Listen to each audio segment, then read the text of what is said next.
Welcome back to Bible Study by the Pond. John chapter 18. When he had finished praying, Jesus left with his disciples and crossed the Kidron Valley. On the other side there was an olive grove, and he and his disciples went into it. Now Judas, who betrayed him, knew the place because Jesus had often met there with his disciples. So Judas came to the grove, guiding a detachment of soldiers and some officials from the chief priests and Pharisees. They were carrying torches, lanterns, and weapons. What a sight! These dignitaries, these very sophisticated people, joining a rabble of mob against a kind, gentle, loving person whose only crime was he would not give the leaders the honor, respect that they thought they were due. He didn't want to fit in to their scheme of things because he brought a better way of living. And they hated him for that because the people were going to him. Love always attracts. Always attracts. Hate does nothing but push people away. If we will love, we will bring people to us. Jesus, knowing all that was going to happen to him, went out and asked them, "Who is it you want?" "Jesus of Nazareth," they replied. "I am he." Again, those words are very significant. Jesus is telling them who he is.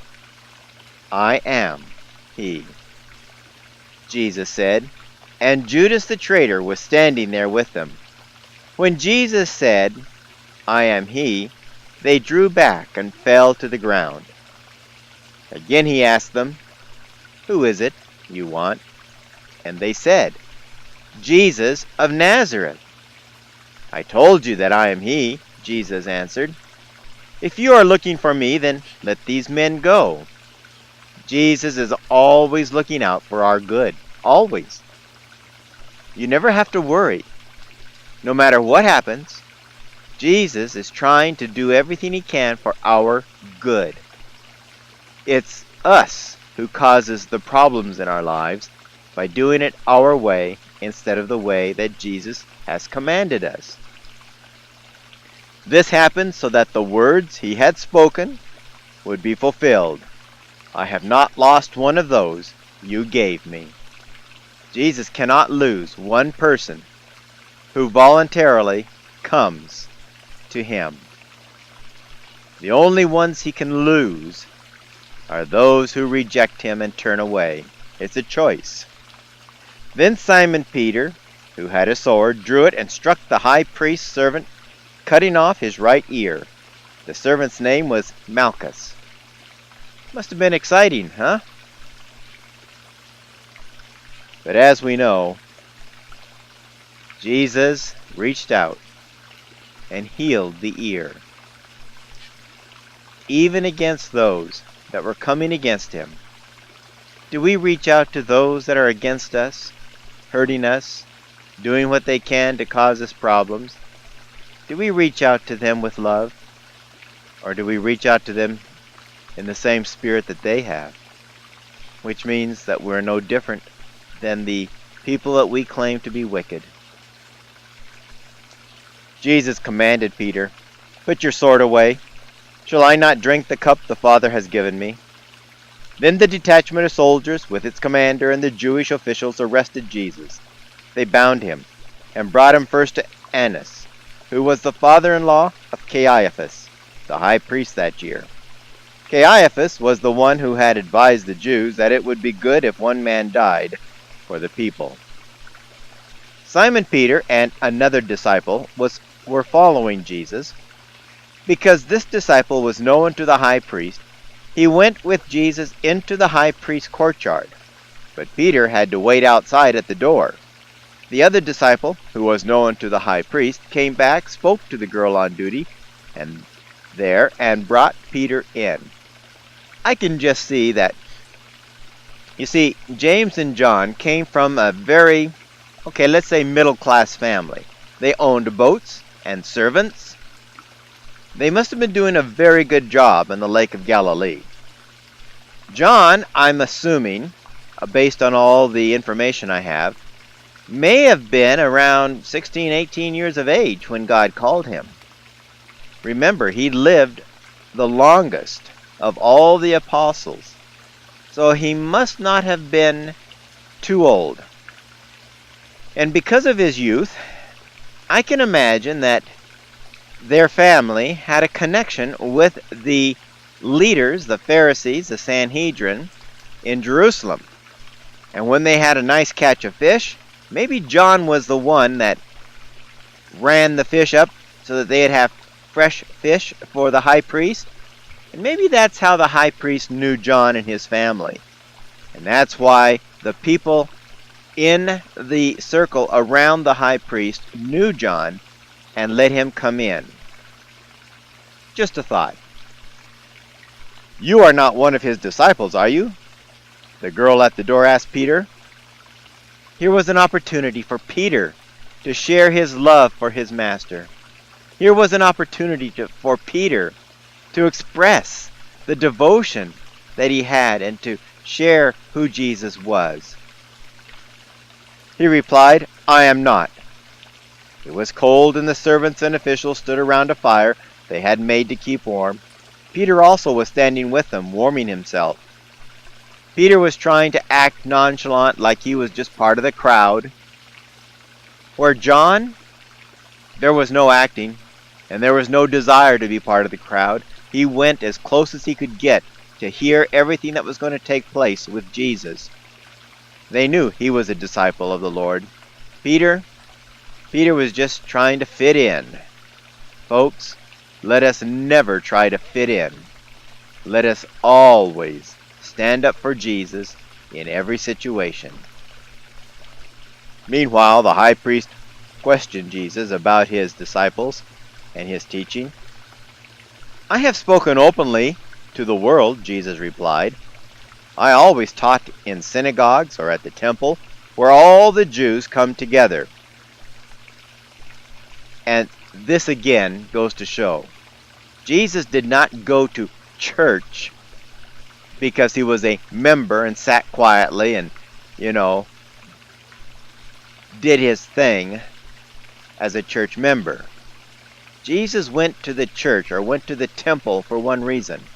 He went to the synagogue because that's where the people were, and he went to teach. And when he taught what is truth, they threw him out. That is our example. We're not to go to church if we're not teaching. We're to go in order to teach. If we already know everything and we're sitting in church, we are no longer Christians. We must get out, open up our homes, bring people who don't know the gospel, and teach them. I said nothing in secret. Why question me? Ask those who heard me. Surely they know what I said. When Jesus said this, one of the officials nearby struck him in the face. Is this the way you answer the high priest? He demanded. If I said something wrong, Jesus replied, testify as to what is wrong. But if I spoke the truth, why do you strike me? Then Annas sent him, still bound, to Caiaphas the high priest. They did everything against the law. They struck an innocent man who hadn't yet been condemned. They were holding the Inquisition at night before daylight. That was totally illegal. And yet here they were, condemning an innocent man, totally against everything their law testified about. As Simon Peter stood warming himself, he was asked, You are not one of his disciples, are you? He denied it, saying, I am not. Here again, Peter had an opportunity to share his faith, to help somebody to understand who Jesus was. How often we miss these opportunities in our lives. We're so involved in the world. We need to bring to people our love of Jesus. Do we truly love him, or are we afraid of the world? One of the high priest's servants, a relative of the man whose ear Peter had cut off, challenged him. "Didn't I see you with him in the olive grove?" Again, Peter denied it, and at that moment a rooster began to crow. Then the Jews led Jesus from Caiaphas to the palace of the Roman governor. By now it was early morning, and to avoid ceremonial uncleanliness, the Jews did not enter the palace. They wanted to be able to eat the Passover. So Pilate came out to them and asked, "What charges are you bringing against this man?" Here they were afraid to break their man-made rules in order to look good to the people, to the public. Those rules that allowed them to put on a show of sanctity while they were breaking the 10 Commandments, every one of them. Are we doing the same in our lives? Are we going to church, going through the round of ceremonies and rituals to look good to those around us, while in our hearts we are breaking the 10 Commandments? God doesn't care about the rituals. He doesn't care about going to church. What he cares about is, are you living the perfect, righteous, and holy life in your heart? "If you were not a criminal," they replied, "we would not have handed him over to you." Pilate said, "Take him yourselves and judge him by your own law." "But we have no right to execute anyone," the Jews objected. This happened so that the words Jesus had spoken indicating the kind of death he was going to die would be fulfilled.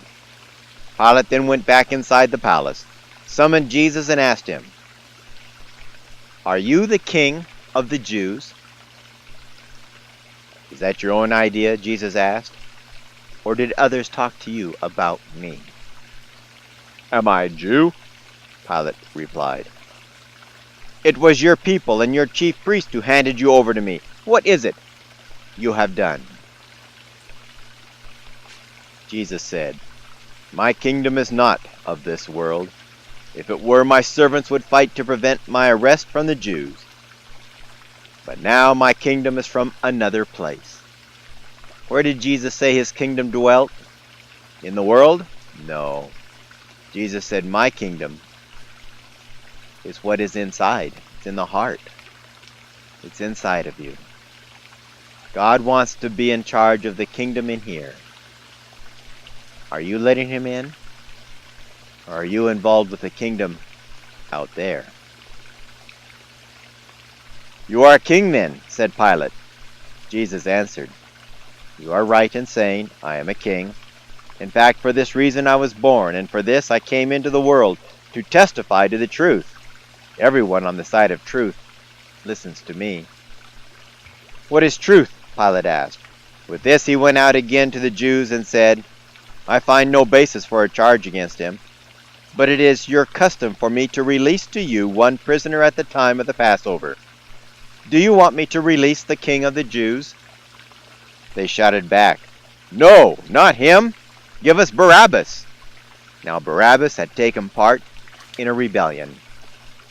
They chose a murderer over a lover.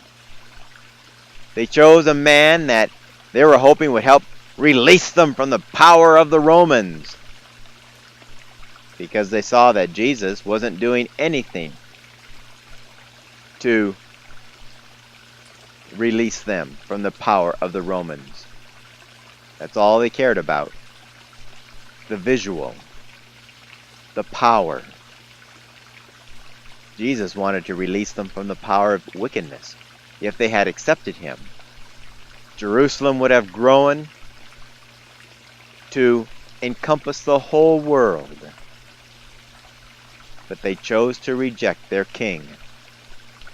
And they chose the king of their enemies as their king, in place of the one who loved them. Let us today make sure that we do not deny our Lord in all that we do. Thank you for joining me.